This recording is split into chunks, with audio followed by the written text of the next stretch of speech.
বিসমিল্লাহির রহমানির রহিম। Hello everyone, আসসালামু আলাইকুম।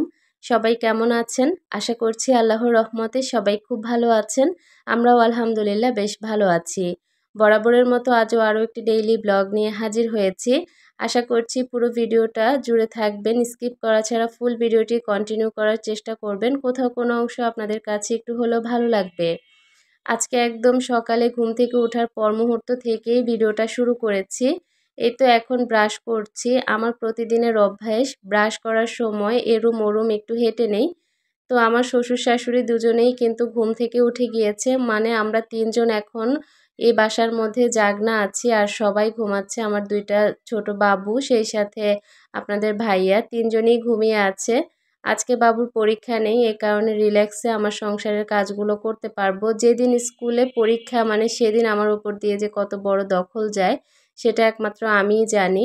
এ কারণে আমি খুব রিল্যাক্সে ভালো করে মুখটা ওয়াশ করে প্রথমে মুখটা মুছে এসে এখন হচ্ছে কিচেনে এসে কিচেনের চুলাটাকেও মুছে নিচ্ছি। যেহেতু প্রতিদিন সকাল থেকে রান্নাবান্নার কাজগুলো শুরু হয়, এ কারণে সকালের শুরুতেই আমি হচ্ছে কিচেনের চুলাটাকে মুছে নেই। এটা ভালো, কারণ রাতের বেলা তেলাপোকার অনেক বেশি উপদ্রব আমাদের বাসায়। কখন কোথায় হাঁটাহাঁটি করে, এ কারণে ভালো লাগে না, নিজের কাছেই অস্বস্তি ফিল হয়। এ কারণে সবার প্রথমে কিচেনের প্রত্যেকটা জায়গা ভালো করে মুছে তারপরে মূলত চুলাটা জ্বালাই। তো সকালবেলা এখন আমরা চা খাবো, আর এ কারণে এখন রং চা তৈরি করে নিচ্ছি। তো এদিক থেকে চায়ের পানিটা অনেকক্ষণ আগেই বসানোর পর এখন ভালোই বলক চলে এসেছে। আমি পরিমাণ মতো চা পাতি দিয়ে এখন পরিমাণ মতো মিষ্টিটা দিয়ে, মানে চিনিটা দিয়ে এখন ভালো করে নাড়াচাড়া করেই নামিয়ে নিব। প্রতিদিন সকালে চা খাই, এটা অনেকেই জিজ্ঞেস করেছেন কেন খাই। আসলে কি, অনেক দেরিতে নাস্তা করা হয় তো অনেক বেশি ক্ষুধা পেয়ে যায়, আর আপনাদের ভাইয়া ঘুম থেকে উঠতে একটু লেট হয়, ওকে ছাড়া আমরা কখনোই নাস্তা করি না। আর এ কারণেই আমরা সকালবেলা একটু চা মুড়ি অথবা চা বিস্কুটটা খেয়ে নেই। দেখা যায় কি যে অনেকটা বেলা সময় পর্যন্ত আমরা না খেয়েও থাকতে পারি, যখন ও ঘুম থেকে উঠে সবাই মিলে একসাথে নাস্তা করি, এই আর কি। তো এখন আজকে আর মুড়ি খাবো না, আজকে বিস্কুট যেহেতু বাসায় আছে ভাবলাম যে টোস্ট বিস্কুট দিয়ে এখন আমরা তিনজন মিলে চা খেয়ে নেব। সকাল ভোরে আমি, আমার শাশুড়ি আর আমার শ্বশুর আমরা তিনজনেই ঘুম থেকে উঠে যাই। মোটামুটি 7:30টার মতো বাজে এখন। তো এখন উঠার পর ঝটপট আমি চা তৈরি করে নিয়েছি আর এখন দুজনে মিলে খাবো। সবসময় বাবাকে বাবাদের রুমে দেয়া হয়, আর আমি আর মা সবসময় ড্রয়িং রুমে বসেই খাই। টিভি দেখি, কিছু নিউজ দেখি, দেখে তারপর এই বিস্কুট চাটা খেতে না আমার খুব ভালো লাগে। সকালে মুডটা খুব ফ্রেশ থাকে, তখন বসে একটু গল্পগুজবও করা যায়। যাই হোক, আজকে যেহেতু সকালবেলা ঘুম থেকে ওঠার পর ভালোই ক্ষুধা পেয়েছে, এ কারণে আমি বিস্কুটটা একটু বেশি খেয়েছি আজকে। দুজনে মিলে চা খেয়ে নিয়েছি। এখন চায়ের যে ট্রেটা আছে বা চায়ের কাপ সব আমি নিয়ে কিচেনে ধুয়ে ফেলবো। ধোয়া শেষে আমি হচ্ছে এখানে আটার পানিটা গরম করে নিয়েছি। এখন পরিমাণ মতো লবণ দিয়ে তারপর পরিমাণ মতো আটা দিয়ে কাই করে নেব।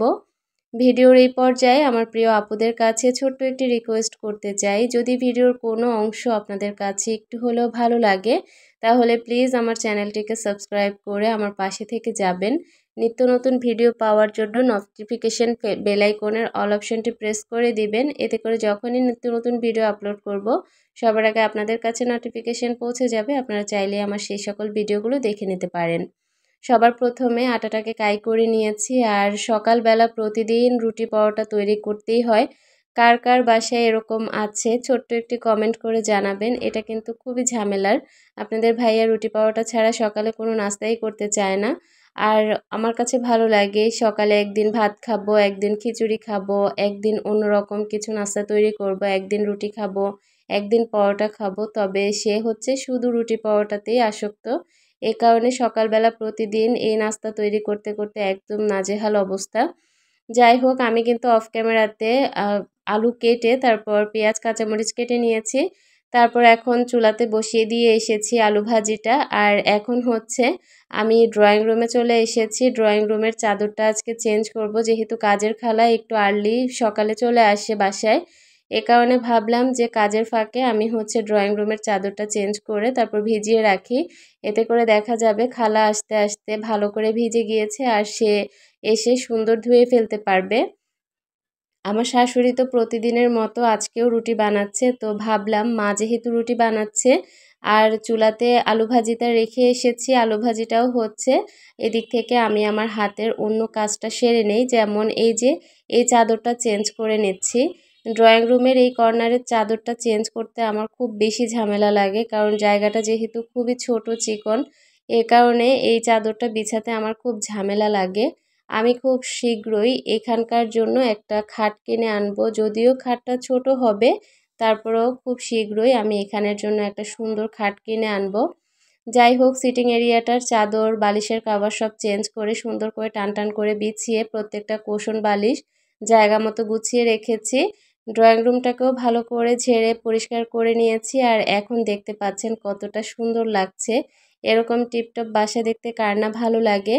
আর এদিক থেকে এই তো আলু ভাজিটা হয়ে গিয়েছে। সফট হয়ে যাওয়ার পর আমি ধনিয়া পাতা দিয়ে দিচ্ছি।